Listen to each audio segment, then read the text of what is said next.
Let's go to how you first discovered Wiz. I'm wondering, might be an interesting story. I don't know it, actually. Yeah. I don't know. Maybe. I have no idea, which is going to make this a spontaneous combo. Yeah. So I'm in New York City. I left Arista. I started Rostrum 2003. In the back of my mind, I'm like, it would be really cool to find an artist from Pittsburgh. And it just so happens that a friend of mine from high school who had been in a rap group was managing a young Wiz Khalifa. He said, I know you started a record company. Yeah. There's a couple of artists here. And there was this compilation, this ID Labs compilation. ID Labs is a studio in Pittsburgh compilation that, and a few artists really stuck out. And one of them was Wiz. And so when I went back for Thanksgiving break in 2004, I met with Wiz. And Nitty was really going at that time. Like, we had just come back from an Australian tour. And so I had something to show for what Rostrum is or what can be done. You had a little track record going, at least. Because the first thing is like, all right, I worked at Arista Records. I was Ellie Reid's assistant. That's like one stamp of approval, right? Sure. But then to sign an artist and have successful song and it be big internationally, the pitch becomes easier. I mean, there's a little bit more of a track record, right? And he was a high school student. It was a different era, right? It's not like SoundCloud was there or whatever. So it's not like there was music out. He was just really, really talented. And so we met then in Thanksgiving, and we signed in early 2005. And from there, it took years. One of the favorite things I've heard you share with me, Black and Yellow, the one that broke Wiz. Yeah, that's 5 years later, by the way. 5 years later from this meeting. From what we're talking about. Okay, and you told me the quote loosely was, anybody that tells you from the record label or anybody involved with it that they knew this song was going to be massive is lying to you. Yes. It is true that it was supposed to be a setup record. It was like, Wiz had made that record with Stargate. We are continuing to work on the album.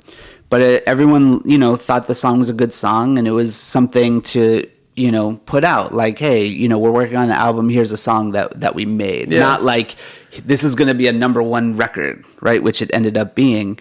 And it's an iconic record, man. I mean, it's great. Yeah, like nobody knew that to that level. No, none of us thought that. It wasn't like, oh man, we're going to put out Black and Yellow and it's going to be a number one record. Yeah. It was like, let's put out Black and Yellow so that, we can just kind of show them stuff that Wiz is on and then go to another song and then, and build up to the album kind of a thing. And so, but it just like went crazy. Capsule that time of early Rostrum. I imagine that there was a lot of like, is this going to work? There was, some of that, even though you had the Nitty record take off. Is that fair to say? A ton of that. I mean, it's only money going out the door, right? It's not money. There's no money coming in the door. And so it's figuring out, all right, how do you keep the lights on? How do you pay your rent? And how do you pay for studio time? And we're making these mixtapes, so it's like, how do you give this producer $100? And you were in this place for at least a few years, right? Yeah. Sometimes when you sign to a major, you feel like, okay, well, you're passing the baton. Like, all right, we did all this hard work up until here, and now there's this big building with lots of people and whatever. It's like they must be able to handle it from here. Yeah, can you run with this now, please? Yeah, I get it. But that's not how it really is. Like, you have to keep going as if they don't exist. We really learned that, like, look, you can't trust other people to just kind of run with it. Like, you have to keep running with it and they have to keep up with you. So that's one of the big lessons I learned was like, you can't just get signed and expect them to do it, because we really felt like we were stagnating. And it was really when we knew we didn't have a major label to rely on that we were always growing. And so it's like, oh, okay, that means like we have to keep doing this always, no matter what. Even if we do another deal, we just need to put it into overdrive, not pull back at all. When we ended up doing a deal with Atlantic Records a number of years later, like that lesson was still with us. So it was still like go, go, go, go, go. And Atlantic was a great partner in sort of adding everything that they added into it to take it to a whole different level. So talk to me about those few years where you said, money's going out. Am I going to make rent? Like, let's really dig in and say, how rocky did it get? Yeah, so getting back to that, there's a little money in the singles deal. We're talking, a couple thousand here and there. But it's not money where it's like, all right, we're straight, And so when that goes away and you're back to grinding independently and figuring it out, even when you've had these successes, there's still doubt in your mind. Like, like, how long can I keep this going? Is this going to work out? Is it going to get any bigger than this? Are we going to continue to spin our wheels? Wiz is who he is today, and everyone knows kind of how the story went, at least, over the last 10 years.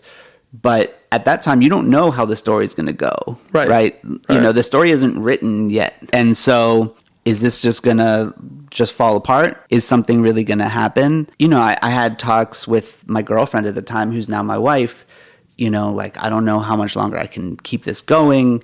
Maybe I should be a music teacher. Maybe I should do this. Maybe I should do that. And it was right after that conversation that I had with her that it started to pick up. All of a sudden it started going, and then this happened and that happened, and then it just started going crazy. But like, I was thinking, like, I don't know how much longer I can do this, keep this going. I've been keeping it going for years, and you don't know how it's going to go. This Warner Brothers thing didn't quite work out. Like, we're back independent, which felt good, but at the same time, it's like, all right, all of it is on us again. Yeah, I mean, like, to use an Entourage reference, were you were like E and he was like Vince for a minute there? Like, how big was the roster at that point? I mean, we didn't talk about that. Yeah. It was like maybe another artist besides him, or what? A couple artists, yeah. So pretty lean. Pretty much all Pittsburgh based. Right. At the time. Obviously none of them bringing in any money. No. So it was a struggle, but I believed in what we were doing. I believed at my core that this was going to go somewhere.